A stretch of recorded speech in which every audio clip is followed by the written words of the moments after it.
Good morning, everybody. Welcome to the fifth lecture of your course Composition 1. In fact, in this lecture we are going to continue with Chapter 2, City Life. We are going to look at some sentence combinations or some ways to combine sentences, and we are going to speak about developing cohesion and clarity in a descriptive paragraph. We start with part 2, developing cohesion and clarity. In part 2 we are going to look at giving reasons with since. To introduce since, we can say that since and because have almost the same meaning when since doesn't refer to a point in time in the past.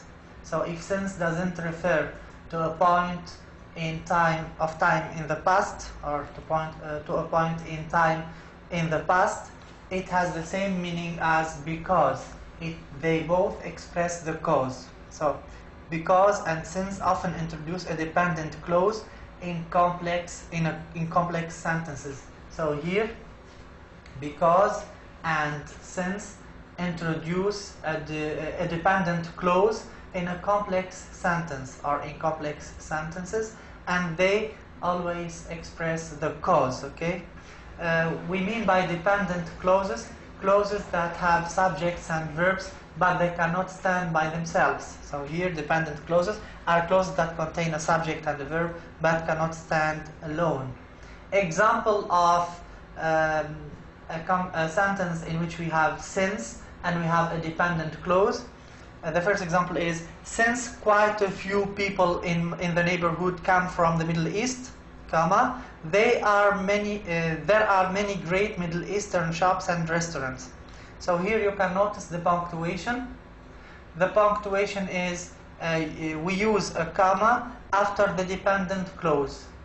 The underlined clause is the dependent clause. Since quite a few people in the neighborhood come from the Middle East is a dependent clause. This is a dependent clause. So dependent clause, and here we have the comma. We should write a comma after the dependent clause. Okay. Another way of using since is in the second example.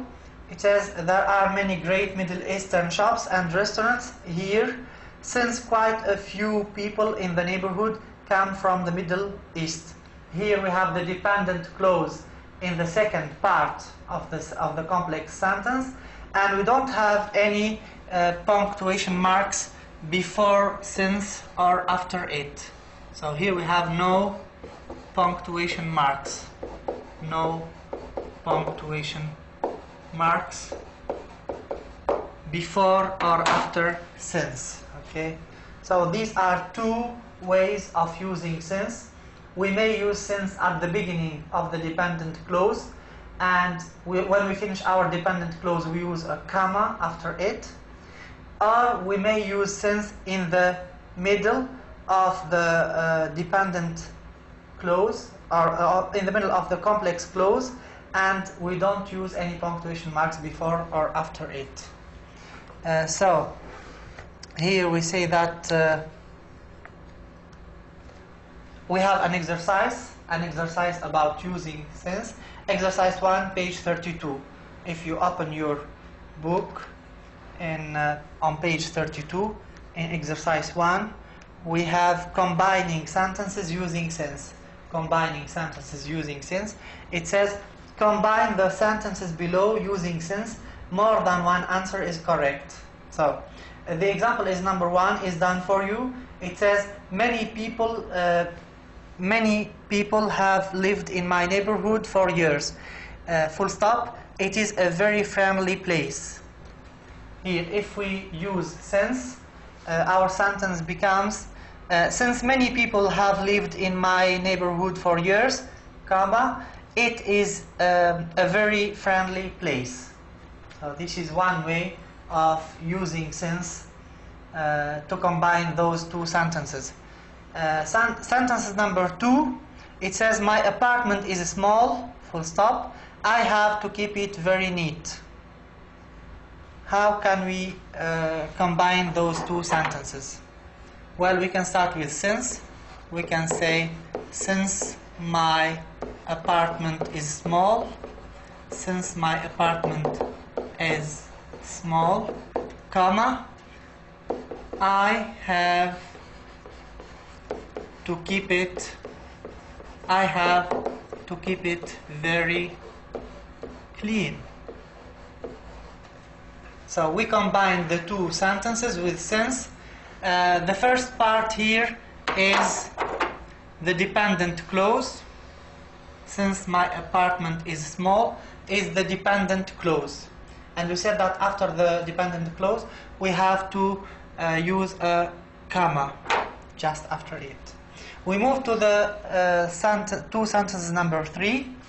It says, the first sentence says, my cousin needed a roommate and is easy to get along with, full stop. I decided to move in with him. I decided to move in with him. How can we combine those two sentences? We can say that since my cousin needed a roommate and is easy to get along with, comma, I decided to move in with him. I will write this down. So since, we start with since my cousin needed a roommate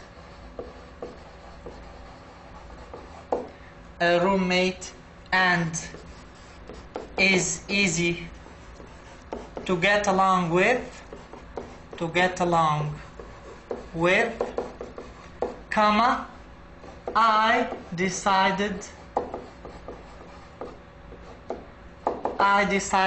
to move in with him. I decided to move in with him.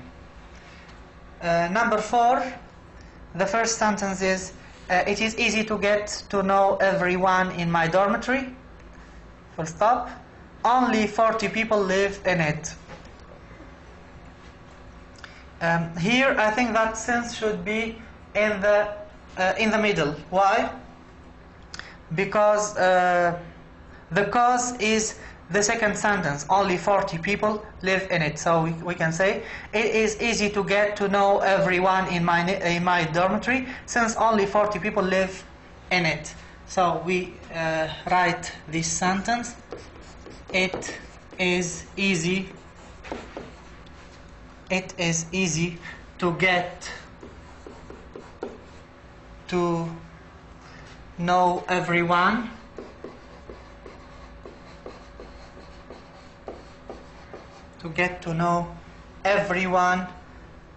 in my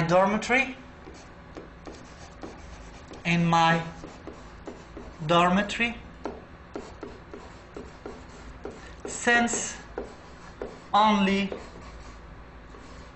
since only 40 people live in it. So this is example number or question number 5. We move now to question number 6, or sentence number 6.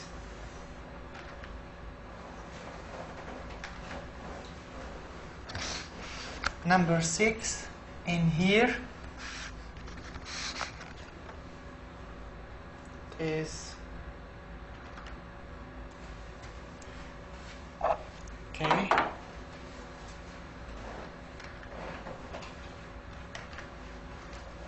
Or number 5, the sentence says, I have many relatives in the city. I decided not to live in a dormitory. What can we say here? How can we combine those two sentences? We can combine them with using since at the beginning. Since I have many relatives in the city, I decided not to live in a dormitory. So here, since I have many relatives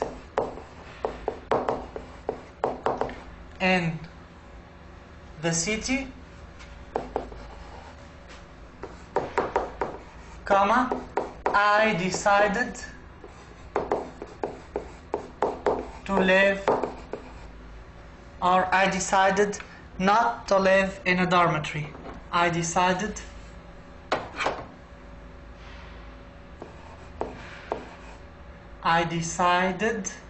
not to live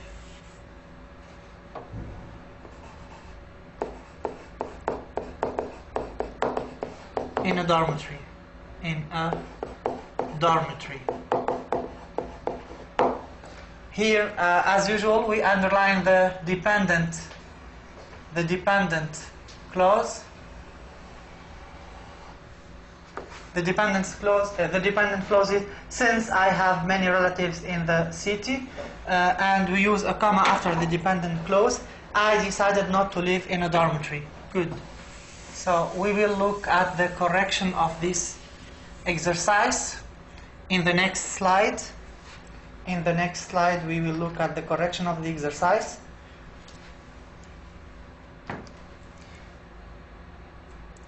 Exercise 1, page 32. Combining sentences using since. The first one is, since many people have lived in my neighborhood for years, it is a very friendly place.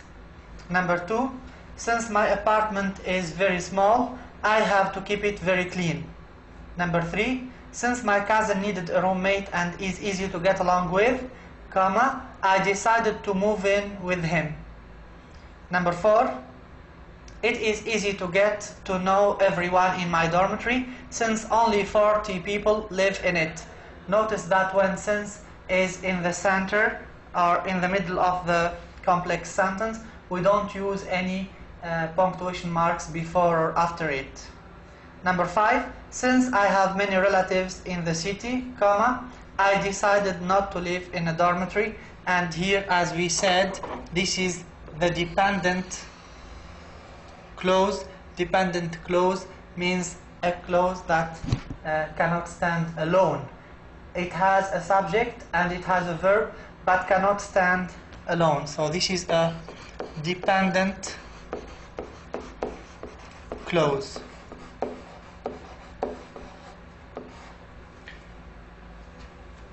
So since is the first, when since comes in the beginning of the sentence, we have the dependent clause at the beginning, and we have to use a comma just after it. Okay, good. We move now to a next point. We move to the next slide. In the next slide, we are still looking at part 2, developing cohesion and clarity. It's about varying sentence structure. As you know, when you write your paragraph, if you use always the structure of subject, verb, and complement, your paragraph will be boring for the reader. And we need to make our paragraph more interesting. This can happen by varying our sentence structure. So we can start our sentences with words like when, because, since, or we can start our sentences by prepositional phrases that begin with in, at, on, or with. Okay. So here in this slide it says, if most of the sentences in a paragraph are structured the same way or repeat the same words, the paragraph may be boring to read. So the reader will be bored. We need to make him interested, and we need to grab his attention by varying the sentence structure. You can make a paragraph more interesting by varying the sentence structure. Next point, you can begin some of the sentences with dependent clauses, beginning with words like because, since, and when, or prepositional phrases beginning with prepositions such as at, in, on, from, or with. For this we have an exercise, exercise 2, page 33. If you open your books on page 33 and look at exercise 2, it says rewrite the following sentences change the sentence structure by moving the dependent clause or prepositional phrase to the beginning of each sentence. So we want here to begin with the dependent clause. Number 1 is done for you. It says, I always see interesting people when I take a walk in my neighborhood.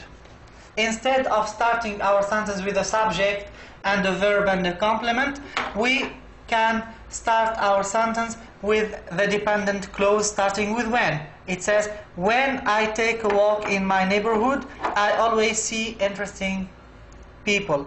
And this is a better sentence than the first one.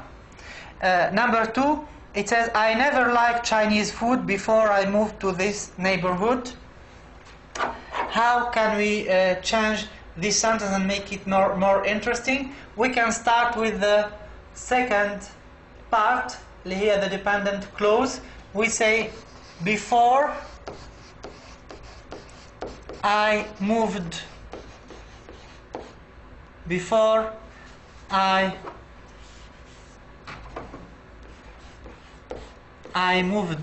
to this neighborhood,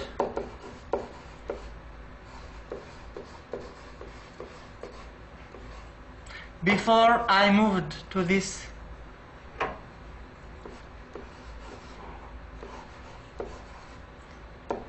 neighborhood, comma, I never liked Chinese food.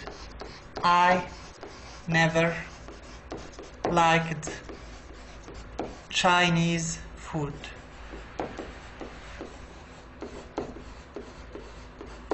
So here our sentence now seems to be more interesting, and it grabs the attention of the writer. It is well structured. Before I moved to this neighborhood, comma, I never liked Chinese food. We move now to number 3, sentence number 3. Sentence number 3. Just a minute.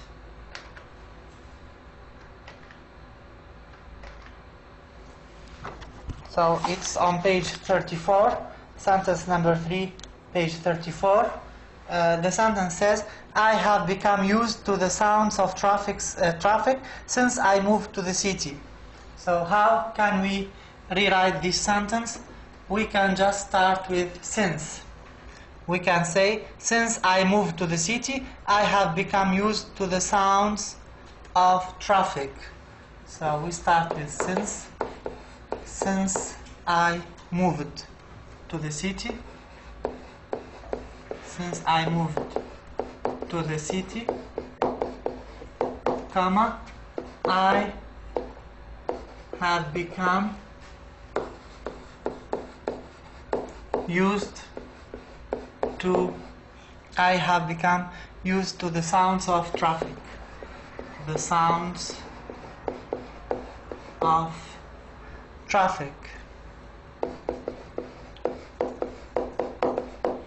Good. We move now to number 4. Number 4, you can find newspapers from all over the world on any street corner.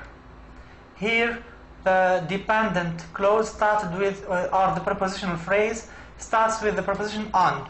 So we can vary the structure of our sentences with starting this sentence with the preposition phrase on any street corner. So we start with this, on any street corner, comma, you can find newspapers, you can find newspapers,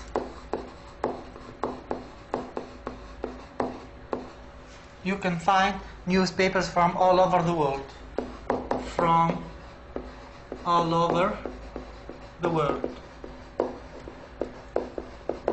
Good. We move now to the question number 5. Number 5, we have, my neighborhood is quite diverse because almost all of my neighbors are from a different country. So how can we start this sentence to vary the sentence structure of in our paragraph. We can start with because. So here, because almost all of my neighbors, because almost all of my neighbors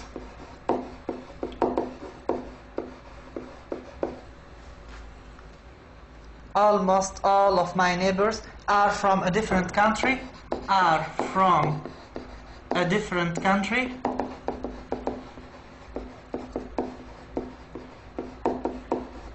comma, my neighborhood is quite diverse. My neighborhood is quite diverse. My neighborhood is quite diverse. This is the end of this exercise. In the next slide of our lecture, we will have those sentences corrected for you. Okay?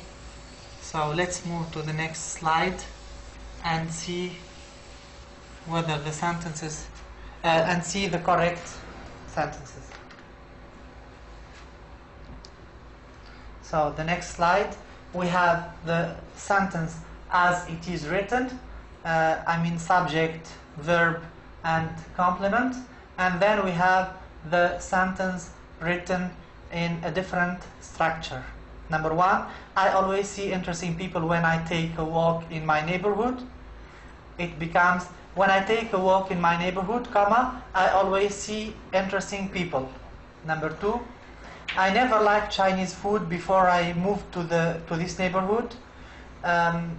It becomes, before I moved to this neighborhood, I never liked Chinese food. Number three, I have become used to sounds of traffic since I moved to the city. So we can write this sentence otherwise. It is, since I moved to the city, I have become used to sounds of traffic.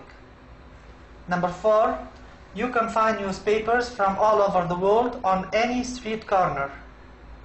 We can start this sentence with a prepositional phrase. It becomes, on any street corner, comma, you can find newspapers from all over the world. Number five, my neighborhood is quite diverse because almost all of my neighbors are from a different country. The sentence becomes, because almost all of my neighbors are from a different country, comma, my neighborhood is quite diverse. So this is one way of making your paragraph interesting. It's by varying sentence structure in your paragraph, starting your sentences with different ways, okay? And you shouldn't always start your sentence with a subject and a verb, so you should vary the structure of your sentences. Let's move to the next slide. In the next slide, we will have the point of revising with the topic sentence in mind. We want to revise some paragraphs and to see whether the ideas are related to the topic sentence or not. So in fact, all the sentences that you write, or the supporting sentences that you write in the paragraph, should relate to the main, to the topic sentence, okay? If you have some sentences which are not related to the topic sentence, you have to cross them out because they are irrelevant to the topic, okay? So all the sentences in a paragraph should develop the main idea in the topic sentence.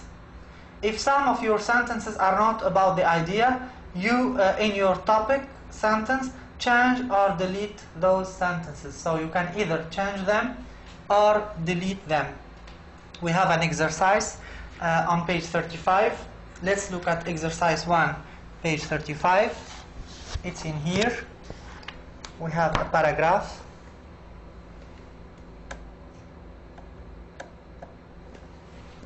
So we have a paragraph in here.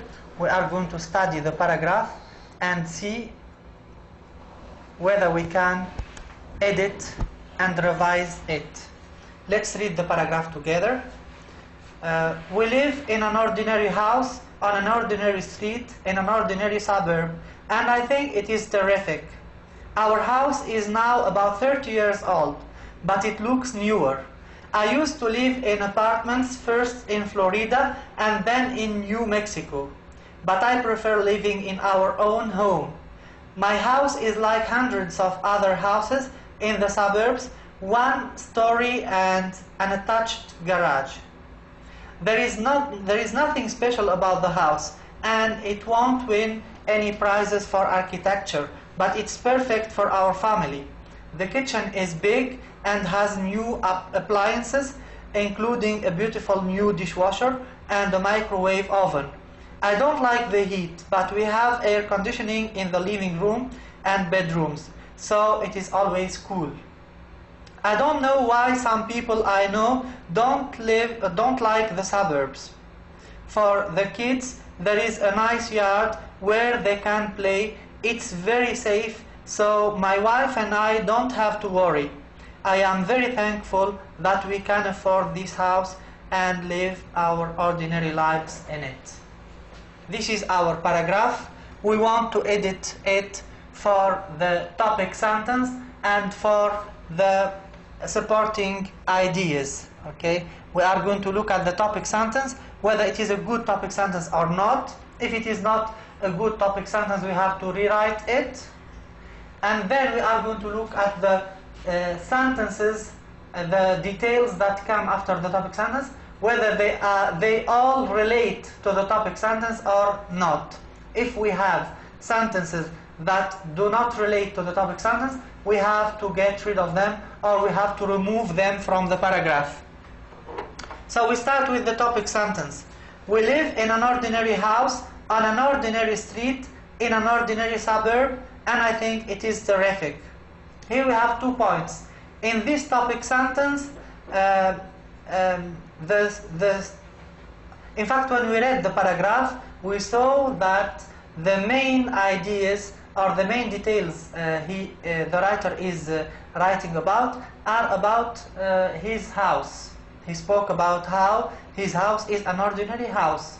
He didn't speak about the street or the suburb.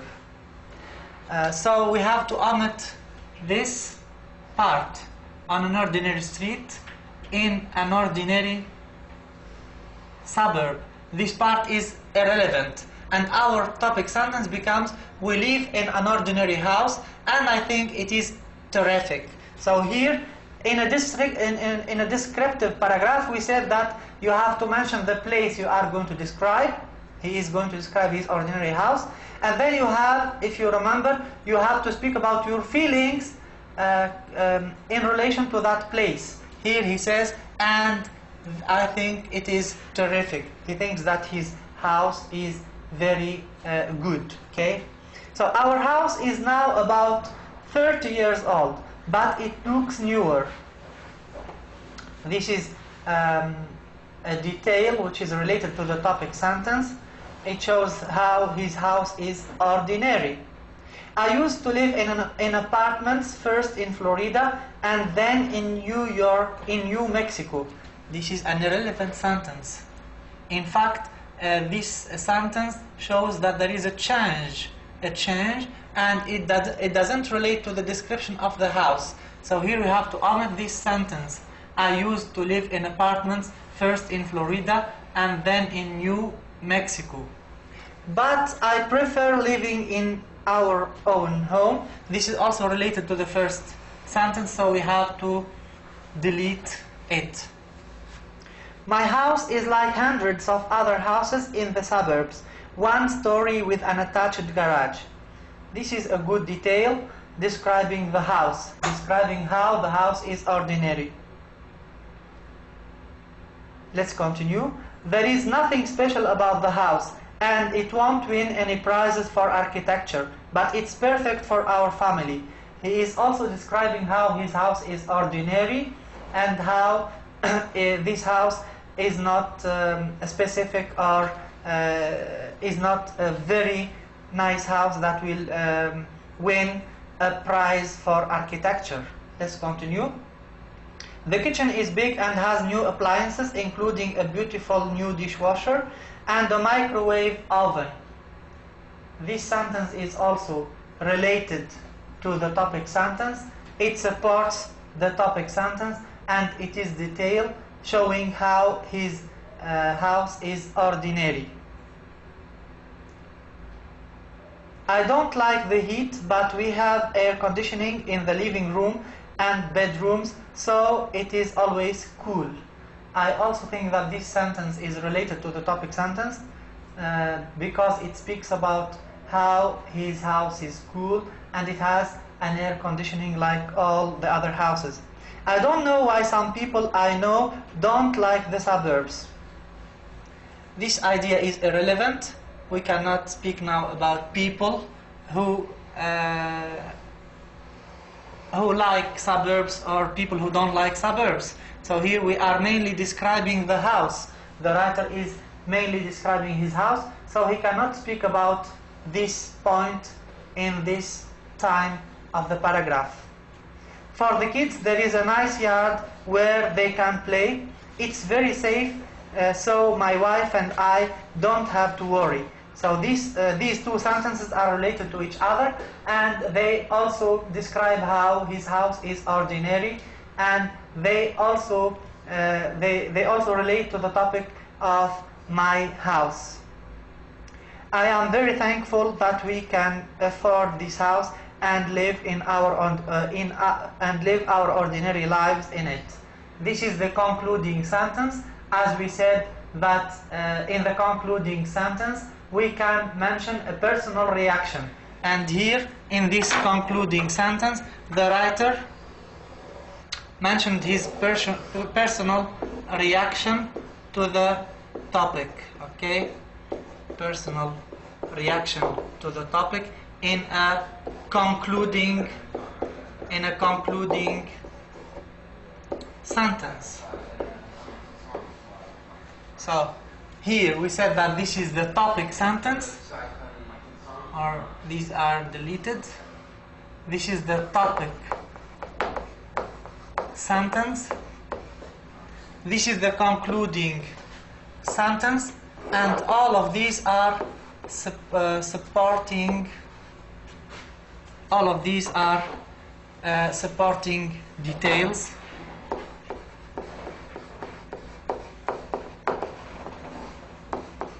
Supporting details, and this is the way your paragraph should appear when you finish writing it. This is the way your paragraph should appear when you finish writing it. I have the paragraph well written to you in this slide. So let's read the well structured and the well written paragraph. A paragraph in which we have a good topic sentence, and we have all the sentences related to the topic of the paragraph. Okay, so it says, we live in an ordinary house and I think it is terrific. Our house is now 30 years old, but it looks newer. My house is like hundreds of other houses in the suburbs, one story with an attached garage. There is nothing special about the house, and it won't win any prizes for architecture, but it's perfect for our family. The kitchen is big and has new appliances, including a beautiful new dishwasher and a microwave oven. I don't like the heat, but we have air conditioning in the living room and bedrooms, so it is always cool. For the kids, there is a nice yard where they can play. It's very safe, so my wife and I don't have to worry. I am very thankful that we can afford this house and live our ordinary lives there. This is a good paragraph. It's a paragraph that you should study well and try to write your descriptive paragraph, the descriptive paragraph of the place where you live, and should be similar to this paragraph, okay, in form and in content, okay, and in structure of the sentences. Let's move to the next slide. In the next slide we are going to look at part 3, revising and editing. Part 3, revising and editing, correcting comma splices. First we are going to define comma splices, some of you don't know what does the word comma splices mean. We are going to define them. A comma splice is an incorrect sentence made of two independent clauses connected with a comma. So here we mean by a comma splice two independent sentences written in one sentence, and we have a comma separating them or combining them. We combine the two independent clauses with a comma. This is called a comma splice. Examples: I am living in a dormitory room. It is much too small for my roommate and me. So here we have two independent clauses. I am living in a dormitory room, and it is much too small for my roommate and me. But here we are combining the two independent clauses with a comma. This is called a comma splice. Second example: first you notice all the exciting sights, comma, later you notice the dirt. So this is a second example of a comma splice. You can correct a comma splice by, in fact there are three ways that we can follow in order to correct a comma splice. The first one is to change the comma to a period or a semicolon. Example: I am living in a dormitory room, full stop. So we change the comma into a full stop. It becomes I am living in a dormitory room, full stop. It is much too small for my roommate and me. The second example can be corrected with using a semicolon. First you notice all the exciting sights, semicolon, later you notice the dirt. So this is the first way of correcting a comma splice. We need a period or a semicolon instead of the comma. The second way of correcting a comma splice is change the comma splice into a sentence with a dependent clause. So here we have to change the comma splice into a sentence with a dependent clause, not two independent clauses, but we will have an independent clause followed with by a dependent clause. In the example we have I am living in a dormitory room that is much too small for my roommate and me. Here we have the dependent clause.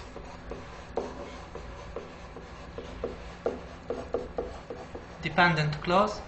Remember that dependent clause cannot stand alone, and here when we cannot say that is much too small for my roommate and me, and we stop. Okay, so here it's an independent. It's a dependent clause. It cannot stand alone. We move to the next way of correcting comma splices. The third way of correcting comma splices is use a conjunction such as and, but, or so to connect the two independent clauses. So you can use the conjunction and, the conjunction but, and the conjunction so to connect the two independent clauses. Okay. First, the example is: first you notice all the exciting sights, comma, and later. This is correct. This sentence is correct, and it is no longer a comma splice. So first you notice all the exciting sights, comma, and later you notice the dirt. So a correct sentence, no comma splice in here. Notice that the words then, however, therefore, and later cannot be used to join two independent clauses. We cannot use then, however, therefore, and later to join independent clauses. Okay.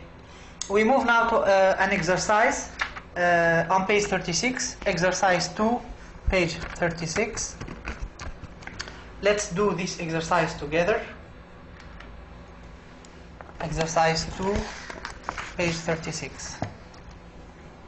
The exercise says, correct the comma splices below using one of the three methods listed in the previous section.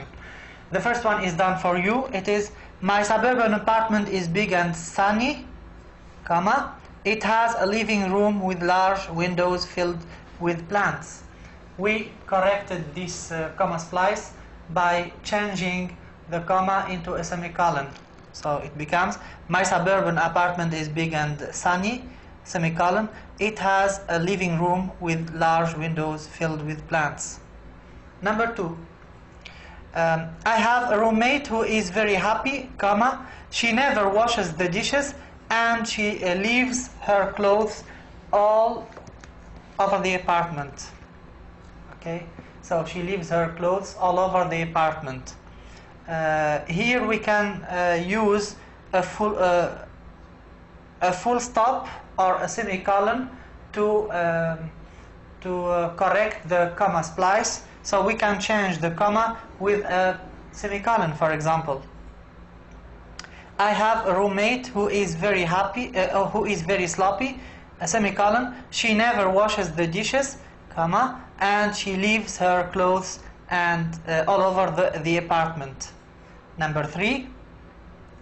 I like my street because my neighbors are wonderful. So I like my street because my neighbors are wonderful.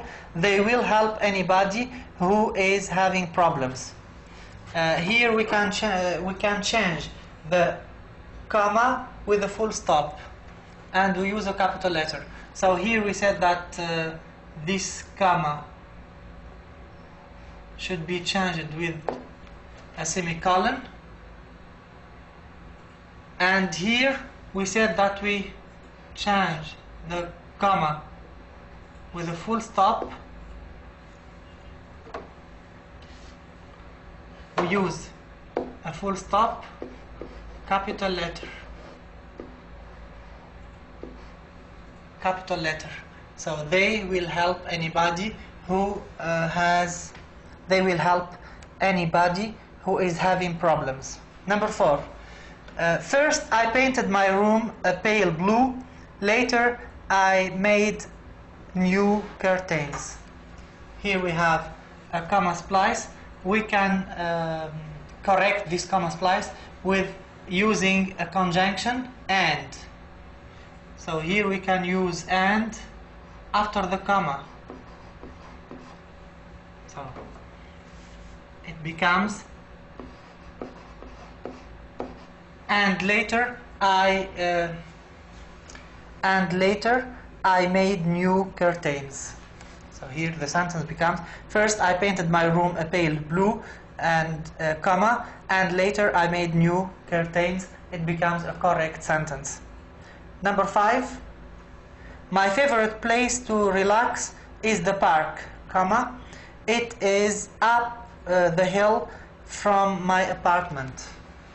Here we can correct this comma splice with a full stop, and we write it in capital. So here our sentence becomes, my favorite place to relax is the park, full stop. It is up the hill from the apartment. Or we can use a conjunction.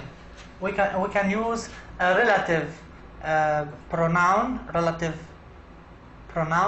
so that it becomes an independent or a dependent clause. It becomes a dependent clause. So here we can say, my favorite place to relax is the park that is up the hill from my apartment. We can say here from the park that we omit it and the comma, and we say that is up the hill from my apartment, and here we have a dependent clause. A dependent clause, it becomes a correct sentence now. Number 6.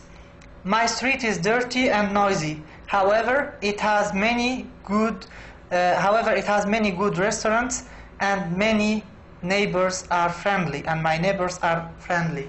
Here we have to, we said that however cannot be used to correct comma splices. However cannot be used to correct comma splices. So we have to omit however. We have to omit however, and we can put a full stop in here and write it in capital. It. our sentence becomes, my street is dirty and noisy, full stop. It has many good restaurants and my neighbors are friendly. Good. So this is how we can correct comma splices. We will see now the correction of the comma splices. Exercise 2, page 36. Number 1 corrected says, my suburban apartment is big and sunny, semicolon. It has a living room with large windows filled with plants. Number 2, I have a roommate who is very sloppy, full stop. She never washes the dishes, comma, and she leaves her clothes all over the apartment. Number 3, I like my street because my neighbors are wonderful, full stop, capital letter. They will help anybody who is having problems. Number 4, first I painted my room, comma, and later I made new curtains. We said that the comma splice can be corrected with adding the conjunction. Here we added the conjunction and it became a correct sentence. Number 5, my favorite place to relax is the park that is up the hill from my apartment. Here we added the relative pronoun that, and we had a dependent clause. It became a dependent clause and our sentence looked correct. Okay, so here, that is up the hill from my apartment is a dependent clause. Number 6, my street is dirty and noisy, comma, and it has many good restaurants and my neighbors are friendly. Here we corrected the comma splice with adding the conjunction and after the comma. We added the conjunction and after the comma, and this is it became a correct sentence. It's no longer a comma splice. Well, let's move to the next slide and see what we have in the next slide. Well, this is the end of the lecture. We finished chapter 2. Next time we will start chapter 3. And as usual, I told you that at the end of each chapter you are asked to write a paragraph. At the end of this chapter you will be asked to write a paragraph, or your homework is write a descriptive paragraph about the place where you live. Make your paragraph interesting by using vivid sensory details and varying sentence structure. So here you should write a descriptive paragraph about the place where you live, and you should use the techniques and the writing mechanics that we saw in this chapter. Next time we will start chapter 3, so you can have a look at chapter 3 and prepare for the chapter before we start doing it. Thank you very much. See you next time.